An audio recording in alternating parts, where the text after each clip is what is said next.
Right, okay. I'm going to talk about this because everyone was getting annoyed about it, and I actually know some people who worked on this game, and they're pissed off. They're pissed off about this nonsense. Sniper Elite 5 suggests not all Nazis were bad. That's garbage. That's garbage. Nazis are bad. Shouldn't be a controversial position to take. This is Adam. Oh, right, cool. That's a nice name. Let's be clear, there's no such thing as a good Nazi. Never has been. Once I realised that Sniper Elite 5 is okay with you sparing Nazi lives, and in fact gives you the tools to help decide who's worth saving, it was hard to focus on anything else. Because, like Watch Dogs' little system, like where you go up to people and it tells you a little bit about them? Yeah, it's like that. It's like that for soldiers, so you can sort of pick and choose who lives and all that type of shit. However, we'll go into like the actual history in a minute. Right, Sniper Elite 5, out in May the 26th, is the latest in developer Rebellion's enduring series of World War II set action games. The original Sniper Elite launched in 2005, but it wasn't until 2012's Sniper Elite V2 that Rebellion embraced the gratuitous violence and open-ended design that would guide each subsequent release in the series. I mean, you have to say, like, the slow motion sniper shots where it shows you all the bones and insides, like, I mean, that's cool. I'm sorry, it's fucking badass.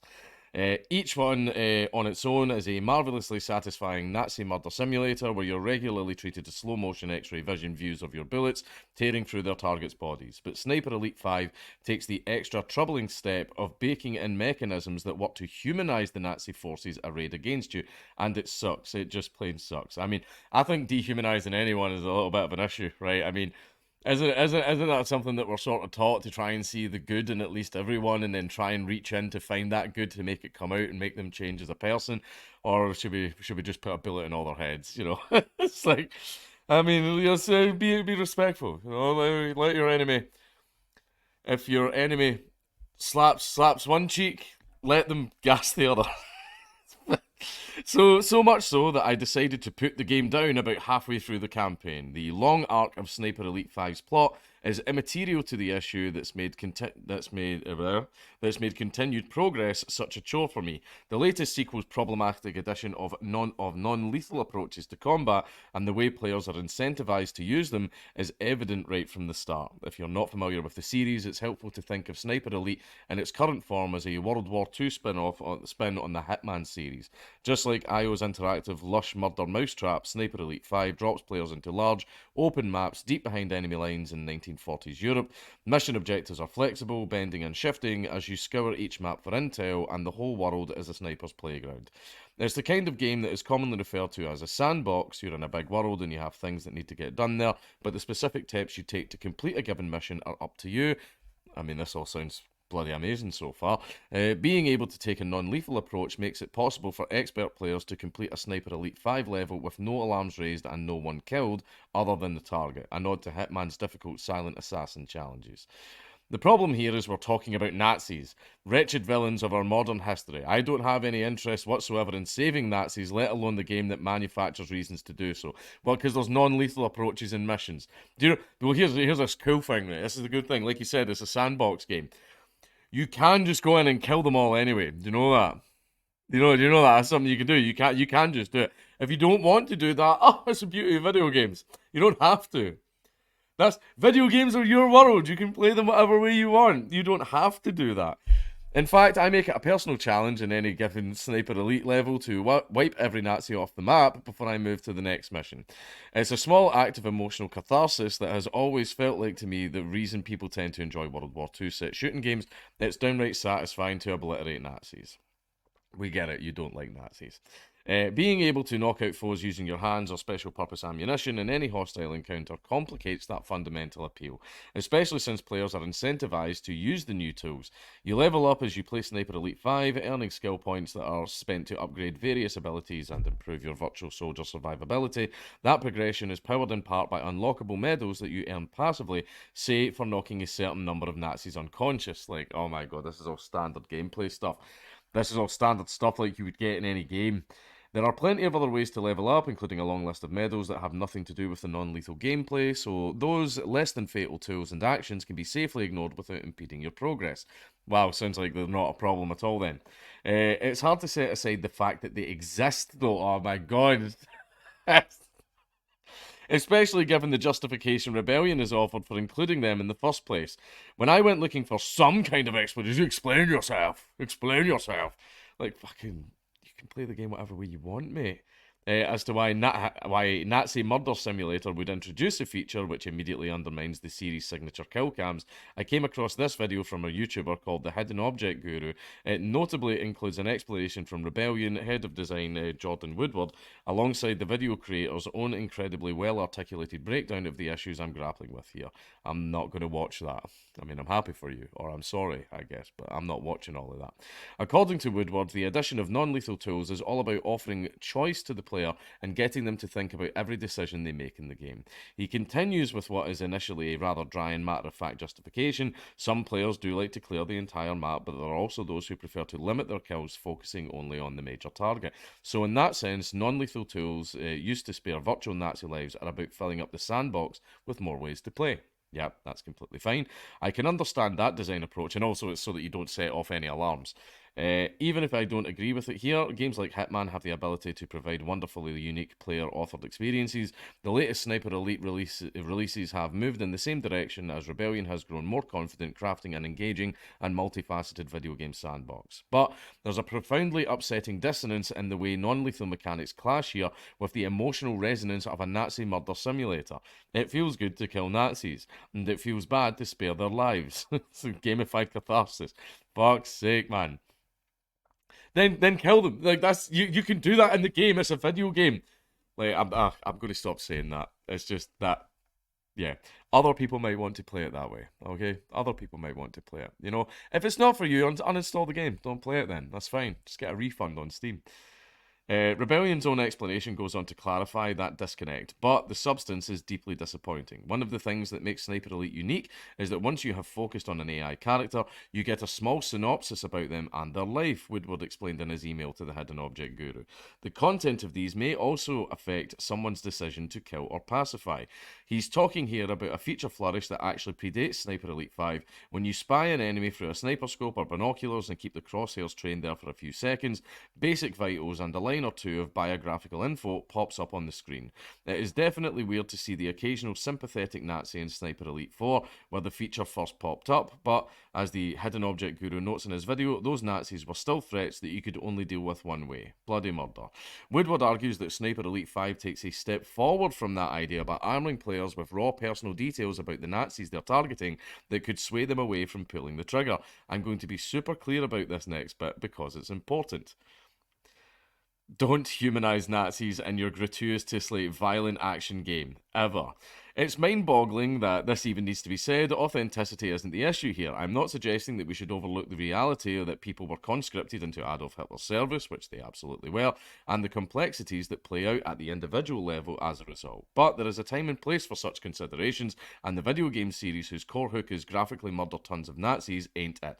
Actually, one of the things that I've noticed about war games, I mean, especially, this is like a common theme all the way throughout Kojima's games, is the matter of life and death. For example, even in video games, you should be, whenever you kill someone in a video game, you should be thinking to yourself, oh, that guy probably had kids, that guy probably had a family. Did this guy even want to fucking be here? Like, why is he the henchman? I mean, if he's in this type of life, he obviously must be a complete down and out. He's had a fuck up in his life, he's been in and out of jail, can't get a proper job, so the guy's had to do this and everything, and it's about questioning morality. It's basically blurring the lines between what is good and bad. Is this person in this position because they're genuinely a bad person, or have they been pushed into this position because of XYZ factors out with their control, right? It's a case of, you know, the world isn't black and white. There isn't just good and bad. And I was going to save this for the end, but fuck it, I'll just do it now. There's a huge difference between the Wehrmacht and the SS, right? Now, the way armies work is it doesn't matter who's in power, right? The British Army could be the Labour government, could be the Conservative government, could be the Lib Dems. Doesn't matter, the British Army has to do what they tell them. That's the way it works. Whatever government's in charge, the soldiers have to do what they tell them. You know, doesn't matter who the soldier voted for or who the soldier believed in. You want to keep your job, you want to keep your place in the army, you have to do what the government says. That's just the way it works, right? So lots and lots of people that were in the Wehrmacht, which is just what they called. There's another word for them. I'm probably not using it properly. Is it the Wehrmacht? Is the Wehrmacht. Okay, just the general German army, right? The German army. A lot of them probably didn't even support Hitler, right? And that was just a thing that happened. However, hey ho, boys, we're off to war. Orders are orders, right? The SS, on the other hand, now they were the special political wing of the. They were pretty much the military, but they were like a separate thing. And one thing as well is it's very common that the German army and the SS did not fucking get along. They did not fucking get along. In fact, one thing that was pretty common for the German army to do is whenever they captured prisoners, they would refuse to hand the prisoners over to the SS because they knew what would happen if they gave them to the SS. And there was even a lot of times where the SS, well, in fact, I think there's actually been a few times where the German army and the SS just had open fucking gunfights with each other. I think there was one time where the German army actually sided with Britain to fight against the SS in quite a famous story, which unfortunately I'm forgetting. So, yeah, there was some Nazi soldiers who were, okay, using the phrase just following orders, during World War II, that's not something you could really do, is it? However, a lot of them, they were just in the army. That was just what they did. Didn't matter what government was in. They were given their orders. They had to follow them. Okay? Now, oh god, the leftist fucking idiots are going to fucking love this video, aren't they? Well, I'm sorry, but good and evil isn't black and white. It isn't black and white. It isn't a fucking binary. Right? A lot of the German army, when they were saying, oh, go round up Jews, they would flat out refuse and pure say, that's not what we're here for. We're here to defend Germany. Like, they refused. The SS fucking did it with sparkly boots on, but, like, you know what I mean. Right? So basically, this guy that wrote this is a fucking clown. He is a fucking clown, right? And people are going to go, he's saying Nazis are good. He's saying Nazis are good. I'm not saying they were good. I'm saying that I don't fucking know. And I'm also saying neither do you. You don't know. None of us fucking know. Unless we go into the minds of every single German army soldier throughout World War II. Some of them might have liked Hitler and liked the Nazi ideology. Some of them might have just been, well, I'm in the army and whoever's in charge, that's who we obey. Right? Some of them might have even left the army, but then a lot of people were conscripted into the army. And like I said again, good and evil is not black and white.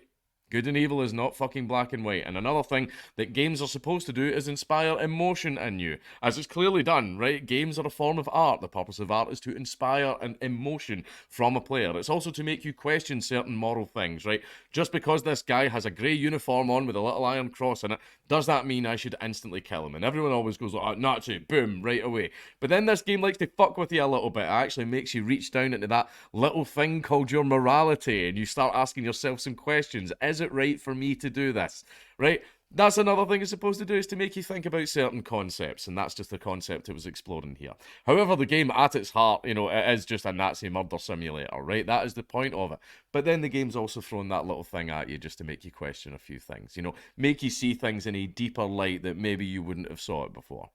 Personally, I would just shoot them all, right? Because look, let's face it, man, Sniper Elite's kill cams, they're fucking glorious, right? So that's what I would do. However, this guy is having an absolute shit fit over, like, a completely optional, like, game mechanic. Like, you can still kill them, right? The irksome addition of non-lethal approaches to combat is awful enough, but Woodward's explanation of what really knocks me out. There was intent behind this decision, even if it was born out of some misguided desire to give players more options. Context matters, does it? Yeah, really? What about me? I bet you'll change your mind then. The context here puts Rebellion in the awkward position of making not all Nazis argument. It's repugnant. However, it's fucking true. It doesn't matter. Right? Yes, it feels uncomfortable to say. Yes, you're going to get people screaming at you for it. However, like, the German army themselves, they weren't all like Nazis. Nazis were the National Socialists that followed the Nazi Party. Right? That's like saying, so when Labour fucking sent the British army into Iraq, were they Labour soldiers? Were they Labour soldiers then? I mean, right now in our armies around the world, are they Conservative soldiers? Are they the Tory soldiers? No, we don't use that language here. We don't use that language in the modern day because we know it doesn't make sense. But apparently, if you use it back in Nazi Germany, they're all Nazis, everyone, every single one, hard working in the fucking post office outside Munich, fucking Nazi, government employee, right? That's not how it works, right? That's not. It's like saying that every single person right now that works for the government is a Tory. Right? It's like saying that when Labour comes in, oh cool, her down the post office, oh she's a Tory voter, she's a Labour voter now. That's not how it works, right? The SS were Nazis, every one of them, right? Every single one of them, right? The SS were all Nazis. That was part of what you had to do to be in the SS, right? But the German army, like, Yes, they fought for a Nazi government, but were they all Nazis? No, no, they weren't. Right? Ooh, scary. I know, facts and shit like that. Right? But that's just the way armies work. Right? It doesn't mean every single person in the whatever military of that country is automatically a voter of whatever party is in power. That doesn't work. That's why we don't use Labour soldiers or Tory soldiers. Right? It's why we don't say Republican soldiers or Democrat soldiers. What happens when this game folds into the social fabric of our messed up society where fascism is already on the rise? Yeah, yeah. It sounds like you guys are doing like all this shit and fascism's still rising. It's pure weird, isn't it? It's almost like that what you're doing is making it worse. It's fucking crazy, I know. I share the Hidden Object Guru's concerns about what bigoted content creators will do with Sniper Elite 5's baked in freedom to decide which Nazis are good and which Nazis are bad. Do you think it will be long before someone flips the good-bad metric on its head and makes a video focused on saving the ones who possess the most detestable backgrounds? Someone might do that for a meme. In fact, no one would have thought of that until you said it right there. You know, Streisand effect. I'm so disappointed at the lack of foresight here. As someone who has been with Sniper Elites at every step forward, the compellingly open-ended sandbox it is today, the non-lethal twist and the reason for its inclusion is a deal-breaker. It's a shame, and Rebellion should be ashamed for ceding even an inch of moral high ground to disgusting bigots. That's absolutely not what happened here, Adam Rosenberg, you complete fucking idiot. Right? They added a different mechanic to the game that you can choose to do. You have choice. You have complete choice over your actions. You want to go in and murder all the Nazis that are guarding the little camp or whatever, or the little base. Go out, you do it. It's the magic of video games. You can go in and do that, right? However, making you question your morals and making you understand that evil and good isn't black and white. It just fucking isn't, mate. Right, I'm sorry, I don't know what to fucking tell you. But see this, you are so angry about something that is such an utter fucking non-issue. It's a non-issue. See if it's like, oh, the game forces you to spare Nazis, then maybe you would have had somewhat of a point. It would have still been a fucking stupid point, but maybe you would have had somewhat of a point. But no, it gives you the choice. It gives you the fucking choice to do it. If you don't like playing the game that way, then don't play the game that way. And don't base it on a bunch of complete historical inaccuracies. Right? Just cry it. You know what? You uninstalled the game. That's fine. Go play something more to your fucking speed like Stardew Valley.